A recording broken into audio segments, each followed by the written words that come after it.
Step into Your Life with Julianne Williams.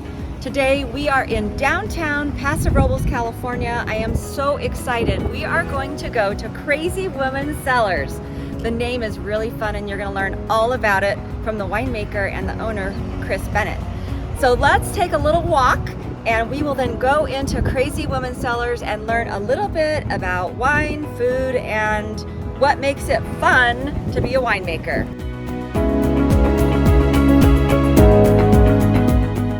We are coming today to Crazy Woman Cellars in Paso Robles, California, and we have now found the owner and winemaker, Chris Bennett. So let me introduce to you Chris Bennett. He has been so kind today to let me come to his tasting room on his day off so that we can learn more about his wonderful wines. And I did drink them and they are good. So let's start first by having Chris introduce himself and tell us a little bit about how you come up with a name like Crazy Woman Cellars. I get this question a lot, as you can imagine. You know, there's 400 wineries in the county and you have to find a way to stand out. And so it's actually my ex-wife's idea. I get a lot of jokes about, is it an ex-wife joke? Is it an ex-girlfriend joke? It was my ex-wife's idea, and we wanted to stand out, and she had been greatly affected by an upbringing, a single mom, 4 little girls living in the middle of nowhere, and her mom carried a gun, and if trouble found its way onto the property, she was happy to use it, and she got a reputation as being a crazy woman, and so it wound up being a term we used around the house, but it was used as an expression of someone being fierce and fearless, which is what she was. And she was a great storyteller and a great lady. And so my wife came up with the idea for Crazy Woman. I was a little reluctant at first because, of course, the term can be derogatory and I didn't want to get in any trouble with anybody. These days you have to be very careful. Mm-hmm. But the more we talked about it, the more we realized that there's a million stories about women like that. And we could have a lot of fun telling those stories. And so really what the name is about celebrating women who made a difference in the universe, where half the battle was being called crazy. And so if you come to the tasting room, you'll see that we've got paintings all over the walls, pictures of women who made a difference in the world, and we're adding to that all the time, from Harriet Tubman to Ayn Rand to Gloria Steinem. It's apolitical. We're not trying to make any point or influence anybody other than to just celebrate women who balled up their fist and said, let's go. And by the way, the postscript is, women love it, women get it, they get where we're coming from. They come in and they feel empowered by it. Oh, I think so. I thought it was really fun when you responded to be a part of the show. And we went on your website, but I was like, well, I'm kind of a crazy woman. It's kind of perfect for me. I fit right in, just no problem. Yeah, I get that a lot actually. And the benefit we didn't see coming is it generates a lot of great dialogue in the tasting room. Right. Women come in and they start looking at the pictures on the walls, and we start talking about women in their lives who made an impact, and it's one of the million great conversations we have in the tasting room. And they do have really wonderful pictures, so if we have time, I'll do a lap with the recording and you guys can see what's here. And more to come. And more to come. Yay! So let's talk a little bit about how did you become a winemaker? Because I think everybody thinks being a winemaker is super cool. And so how do you get to do that? You decide you want to do it. I say all the time, happiness is hard work. You have to really decide what you want and go after it. It's not just going to fall in your lap. And so, like most people, I spent most of my working career doing what had to be done. I had kids and a mortgage and a wife and had to provide. And so I had the glorious job of selling insurance for 30 years. And I didn't love every minute of it. I worked with great people, but it wasn't my passion. And so people are often better defined by their second careers. And I wanted this to be my second career. And so I did what had to be done, which was semi-retired and went back to school and spent a couple of years in school studying winemaking and viticulture, planted a vineyard. And for me, the way my brain works, I have to do it to learn it. Mm-hmm. I'm not great at reading and absorbing. I have to do it. And so made lots of mistakes along the way, but met some wonderful people who are still mentors to me. Ended up interning at a winery, made a lot of wine at home. And I just immersed myself in it and made a conscious decision to do it. And so it's been a great process. There's a lot to learn still, which is one of the things I love about it. It's stimulating. There's a lot of math involved. There's a lot of art involved. And so every part of your brain gets stimulated doing it. not to mention all the smells and flavors, and it's just everything about it is fulfilling to me, and I love doing it. And so the short answer is I decided to do it and just put in the work, and met lots of nice people who have helped me along the way too. So the question is, how much wine do you really drink when you're a winemaker? I don't know if I like the word drink. We do drink it, but we don't like to tell ourselves that.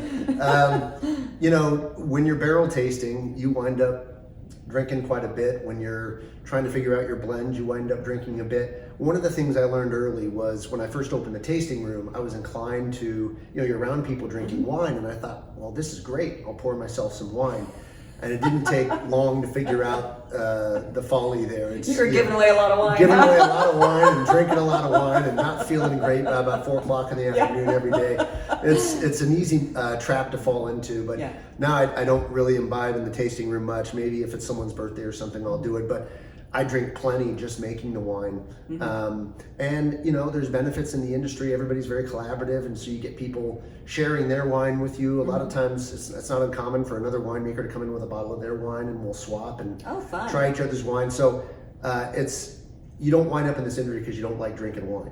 Yeah, you wind up because you love drinking wine, and there's plenty to go around. So you see how I'm trying to get in? Yeah. I'm like, let me go make friends with people who have wine. Yeah. If I had $1 for every customer that said I'll work for you for free, I just want to be in here and around all the wine. It is, you know, some things are easily romanticized, but it is a very romantic vocation, and it's on all sides of it. Making wine, I think, there's so much history to it and so much influence in world history. Wine has kind of woven its way through all of that, but also just being in the tasting room and talking about food and talking about wine, and inevitably that leads to talking about travel. And so what you find is a room full of people talking about their joys and what brings them happiness, and how much we all have in common, and you find a lot less dialogue about what we don't have in common, which is refreshing. That is nice. Yeah. So do you grow your own grapes? Whew, I did. Okay. I saw some Keanu Reeves movie or something, and I pictured myself with a vineyard, and I'd be riding on a white stallion, smoking a cigar, looking at my holdings. It is not that. Farming is incredibly hard work, and I learned it firsthand. I planted a vineyard and started to figure out that there's a lot of gopher management, which is a nice way of saying killing gophers, and pulling weeds and spraying and pruning, and it's in Paso. If you haven't been here, I encourage you to come. It's beautiful, but we can hit 100 degrees in the summer, and so it's incredibly hard work. And I found out that I just enjoy really winemaking more than I enjoy farming. So I don't partake in the farming side of it anymore, other than, you know, I go out and see the grapes, and we have to make decisions about when to pick and how much thinning to do to get to the right result. But I'm not in the farming business anymore, and I honestly don't miss that aspect of it. It was really grueling work, and I have immeasurable respect for the folks that do it. Yeah, I'm not sure people understand how hard it is to farm. You know, it is. Vineyards are beautiful. I'm as awestruck by them as anybody else.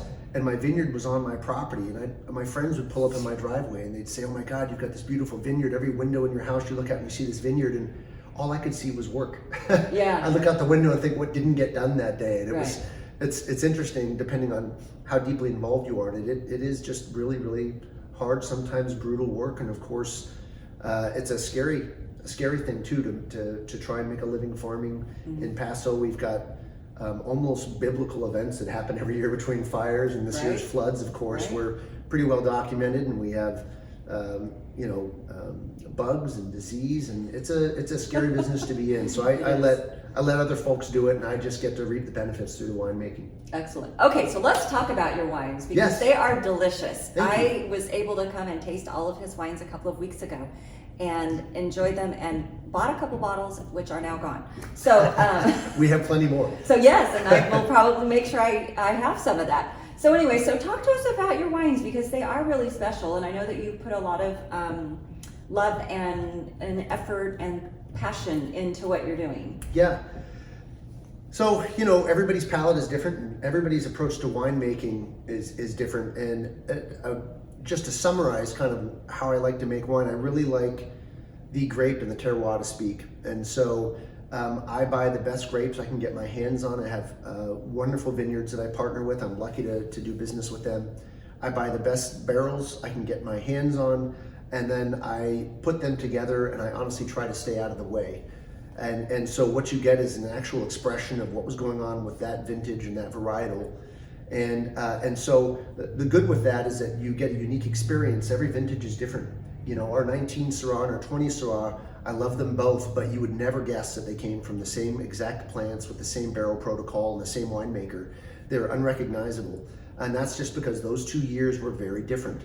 And so get good grapes, get good barrels, and stay out of the way the best you can, and let the grapes be what they are. And so our Syrah's a big, bold, rambunctious grape. It's my favorite grape to work with.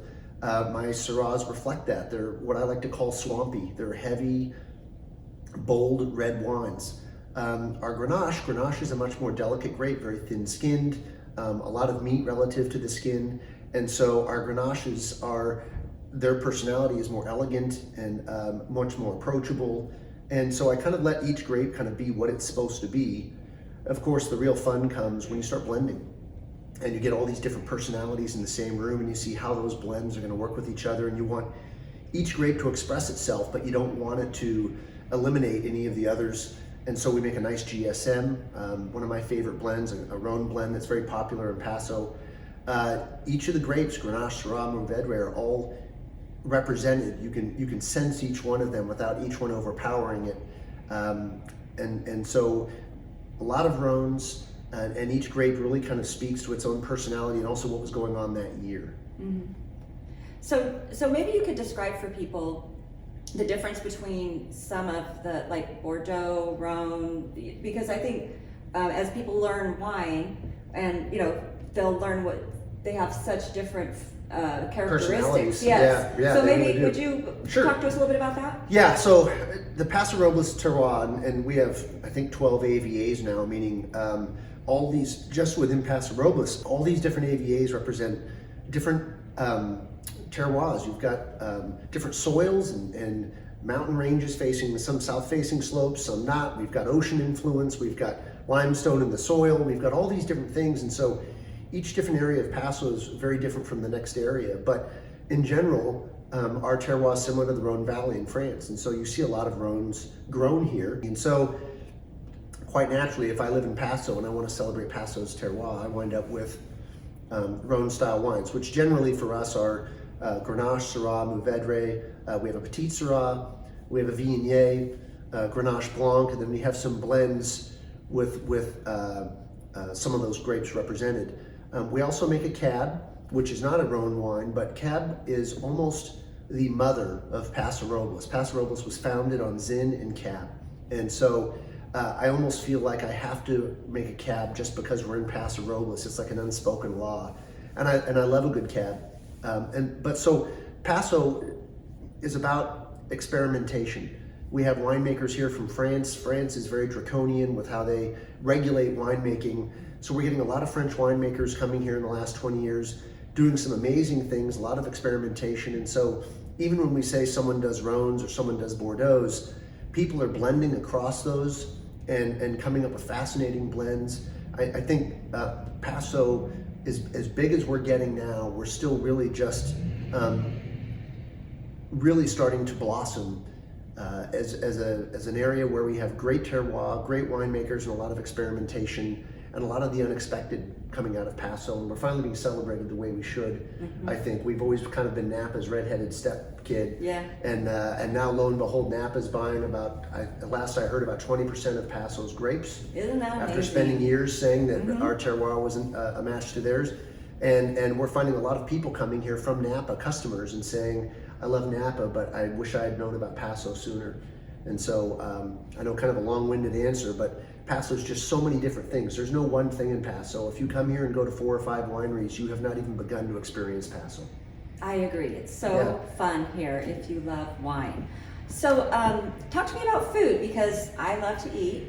And the reason I'm doing these episodes in my show is because the show being called Step Into Your Life, I'm having people sort of step into my life, but also showing them some things that might help them to step into their life and find some joy. So let's talk a little bit about food, because your wines are all very different. And I know I enjoyed some food with my wines, and I took reds, but the Viognier was really good. So if you don't know what a Viognier is, that's a white wine. And it was absolutely fantastic. Thank you. So what would you eat with your Viognier, and then what would you eat with that Syrah that's your favorite? Yeah, there's a myth that white wines just go with fish and chicken, and red wines just go with red meat. And this story's gotten a lot of legs, but really it's about how you season everything. The meat's really a vehicle for the seasoning. Okay. And so the seasoning matters more than anything else. And I always break this question into main course and desserts. Okay. Viognier, you mentioned, is a very tropical grape. You get banana and mangoes. The way we make it, it's rather crisp, not a lot of residual sugar. And so that would pair lovely with, as it turns out, fish, even though I just said that doesn't have to be the way. It does, because it's a very light white wine. Mm-hmm. I also love to pair white wines actually with anything you'd think about with Thanksgiving, which is also a white meat, but and even some of the reds that are lighter, like a Grenache or a Pinot, go lovely with a Thanksgiving turkey. So our Grenache, we tell people all the time, pair with white meat. It actually is quite nice. The Syrah, as I said, very swampy, very muddy, very heavy red wine. It's got, in our case with our 20, kind of a dark chocolate finish. So I actually think of it more as something you would pair with a dessert, although it's not a dessert wine. There's no residual sugar, it's not a port, but it goes lovely with any kind of dark chocolate. We had a lot of fun here. We do a pairing menu. And we spent months and months and months pairing wines, and it is a fantastic exercise to go through, because you can find out how you can really make a wine awful with the wrong pair. Yeah, it's true. It's really strange how that happens. We learned an awful lot about making mistakes with that. We tried pairing with our Syrah, we tried pairing dark chocolate ice cream sandwich. And of course, when you eat a little bit of ice cream, your tongue goes numb, your mouth goes numb, you can't taste anything. That was a horrible idea. We tried pairing it with milk chocolate, and of course the milk chocolate's so sweet, that doesn't work.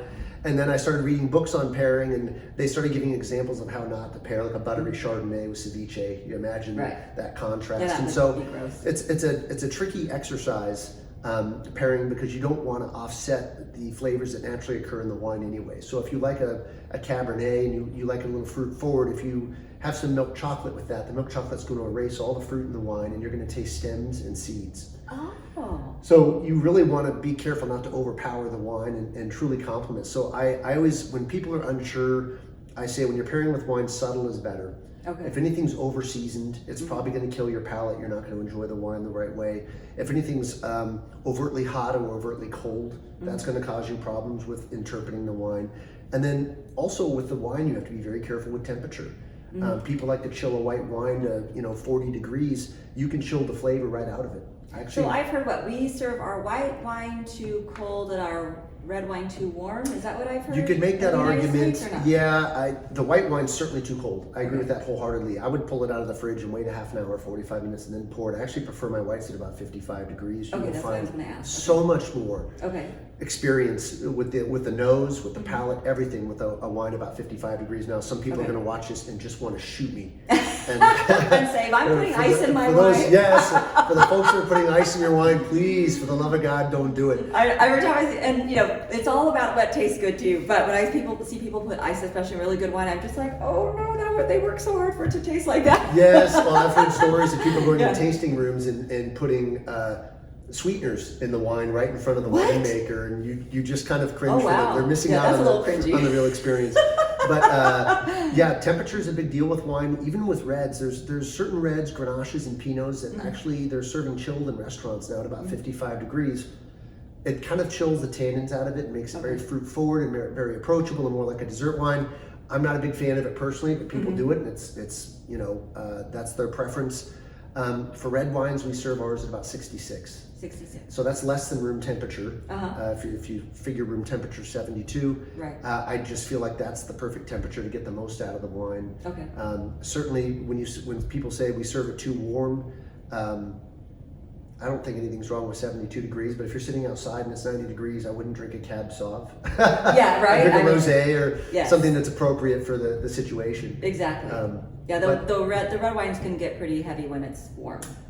They can, yeah. Absolutely, yeah. But it's all personal taste. I encourage people to experiment, try things, focus when you're drinking, and you'll find your sweet spot. The only problem with the sweet spot is it's ever changing. Yes. Which is what makes wine fascinating. Yes. It's kind of a never-ending journey, and I talk to people all the time in the tasting room and say, I started liking White Zinfandel in 1995, and there's all these guilty confessions about being in college and right? drinking wine out of a box or something, and then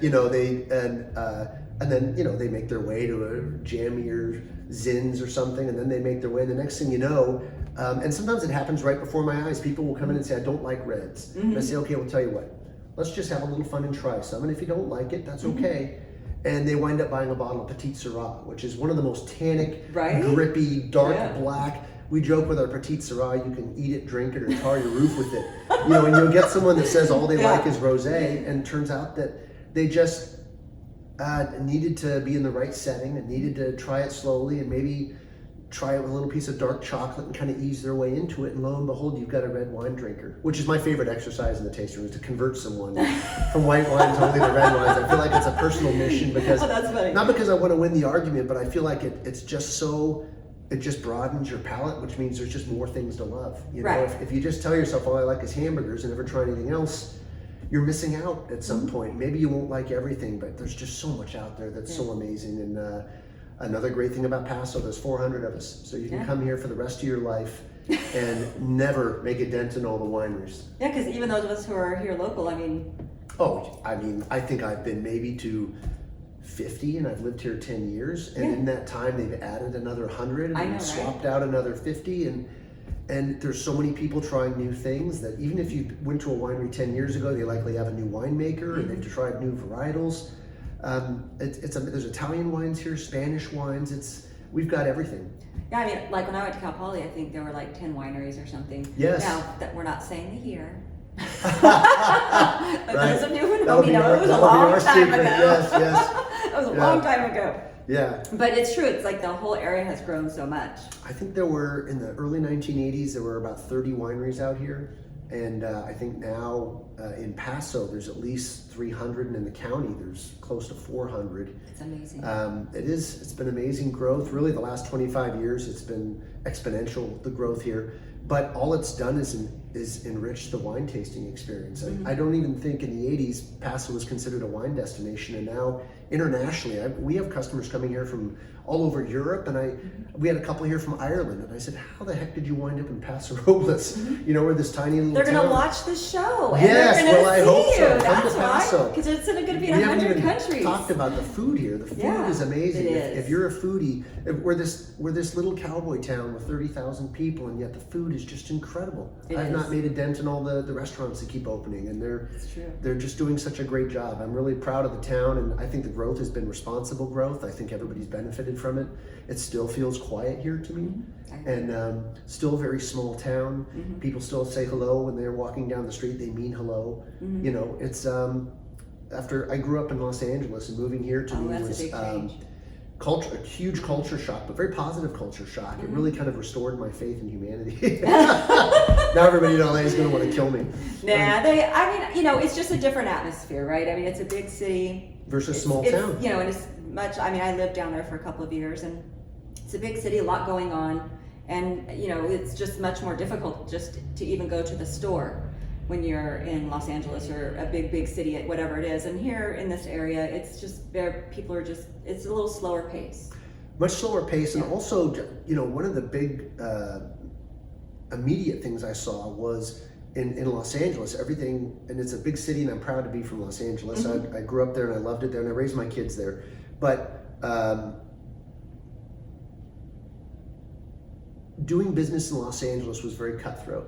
If I had a competitor, even if it was a friend of mine, if I asked for their help or guidance or asked to look at their business plan, they'd slit my throat. I mean, it was very, very cutthroat. When I came here, I started hearing all these stories about how collaborative Paso winemakers are and how collaborative the wineries are, and how you can go into any winery as a winemaker and ask for a tour, and they'll show you the barrels that they use. They'll tell you how long they age it. They'll tell you where they source the grapes. Some of it's right on the back of the bottle. And I thought, this can't be. This is too Pollyanna. This is just them marketing them. And then I got into it and found out that that's exactly the case. And it really boils down to when Paso was really developing back in the late 70s, early 80s, with some of the original winemakers like Gary Eberle, who's now kind of the OG out here. Yeah. Their philosophy was, if we all work together and make the best possible wine, share our secrets with each other, share what we're doing, more people will come to Paso, and as the water rises, right? It's we'll all collaboration rise over with competition. It is, absolutely. And you wouldn't, it's kind of counterintuitive, especially if you come from Los Angeles. But I came here and my nature would have been not to tell anybody anything. And all these people are reaching out over and over and saying, how can I help? And I, at first I thought, wow, that was a real nice guy. And then I just realized that is the way here.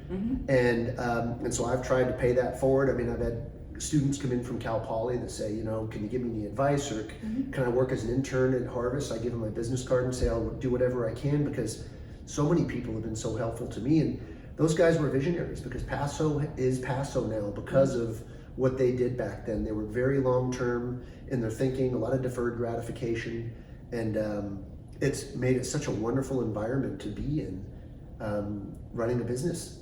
The first day I opened here, 3 or 4 different wineries in town. My competitors, by theory, came in and brought me their wine, traded with me and said, we'll refer you customers, we'll do whatever you need us to do. Another winery had ice cream delivered to us with a nice note saying, welcome to the neighborhood. And as much as I knew that was the culture here, seeing it in real time right in front of me, and it just warms your heart. And now you walk down the street in downtown Paso to get lunch, and a door will open and someone will yell, hey Chris, that's one of my competitors saying, have a good day.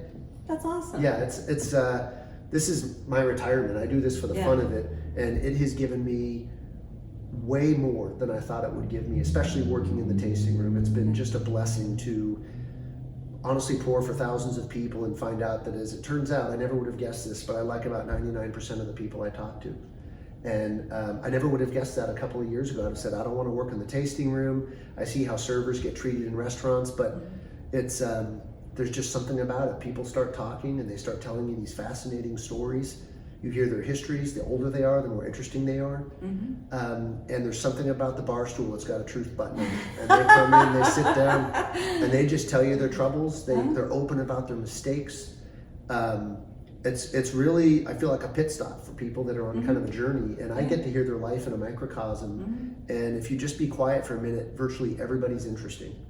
They've all got a story, and a lot of common thread that you won't hear about in the media when you hear that we're all just throwing rocks at each other. That is not the case. That's not my experience in here. People come in, they don't ask about your politics or your religion. They want to talk about what we have in common. So we talk about music, and we talk about wine and food and travel and kids and divorce and retirement, and it's all there right in front of you, and it never gets boring. It's my favorite time is in here. Well, I mean, you know, when you said that we all have more in common, and I think it's so nice that, I mean, you know, here we are talking about wine, but really what it comes down to is, you know, the title, it works perfectly into the show, Step Into Your Life. And, you know, what you just said is exactly it, which is we need to spend time finding things in common with people and really celebrating each person that's in this world, because we all have a purpose for being here, and we all are able to help one another. And that, I mean, how is it that would come through, you know, when you're really practicing something that is you're passionate about, but then you end up, the people side becomes so rewarding as well. It is, and I honestly think, again, you can call me Pollyanna, but I wouldn't have said this 5 years ago. If you'd asked me what percentage of the population, if you spend an hour talking to them, would you truly like? I think like most people, because of all the litter we hear in social media and the news and everything else, I'd have said, well, maybe 20%, the other 80% I would disagree with or not want to spend time with. And the fact is, if you filter out all the litter of social media and even broadcast media and just put people in a room, it's stunning how easy it is. It's not effort. I mean, people wind up talking to each other in the tasting room that never met.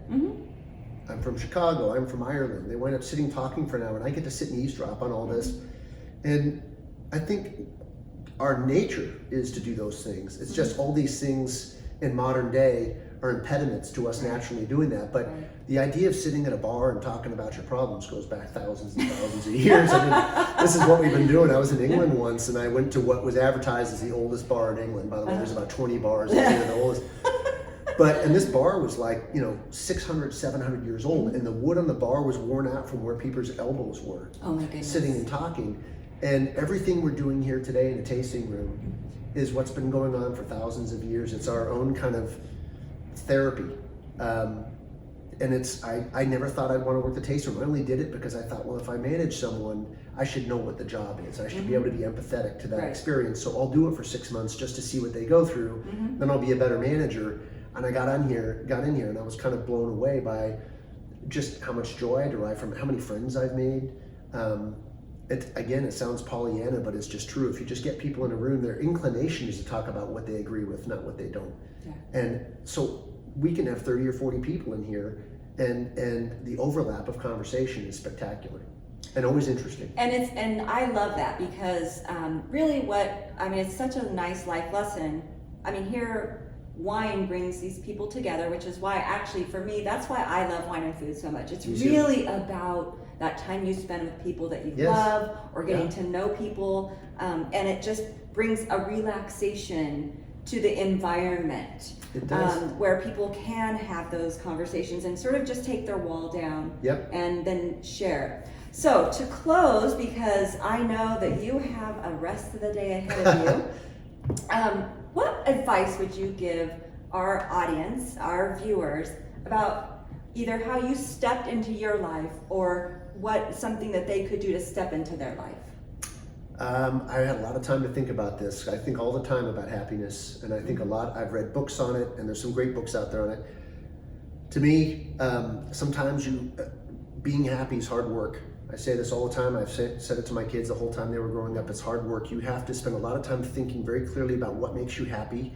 I think that's the hardest part, honestly. I think people often don't know what it is that makes them happy.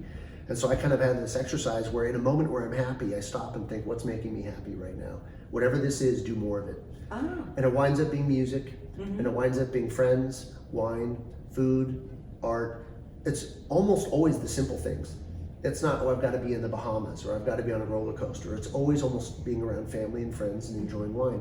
So I would say think very hard about what it is that makes you happy, and then do whatever you have to do, whatever suffering in the short term to get to it, changing careers, changing spouses, whatever you have to do. Not trying to cause problems, but you have to ask yourself, am I on the right track? Am I doing what it is that makes me happy? It's okay to be selfish. It's really okay. People spend way too much time thinking about, am I being a good person? And we should be good people and good stewards for our families and the planet and everything else. But I don't think enough people are selfish in their decision making to say, I'm not happy, I better do something about it. And so I would just encourage people to feel empowered to be selfish.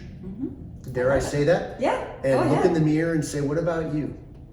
And then get busy doing it. And it may be a couple of years of going back to school, or maybe you have to make financial sacrifices. It may be that you have to do something really, really hard that you're afraid to do. You have to do it. And the only other thing I would say is happiness sometimes a moving target. What makes you happy today might not be the case in 10 years. So constant evaluation, and don't be afraid to change. It's okay to be whimsical. It gets a bad rap, but it's okay to be whimsical.